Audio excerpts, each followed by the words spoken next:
হুঁশিয়ার হতে হবে আমাদের। কথা ঠিক কিনা বলে? বেঈমানেরা তো অল টাইম হুঁশিয়ার, ঘুম নাই খানা নাই, মুসলমানেরা কেমনে বাস দিবে? হুঁশিয়ার হতে হবে মুসলমানের।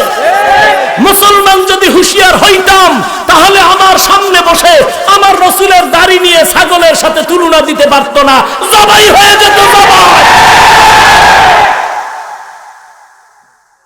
আমি যদি মুসলমান হুঁশিয়ার হইতাম, আমার আব্বা না, আমার ভাই না, রাসূলের বেলায় কেন চুপ হয়ে থাকবো?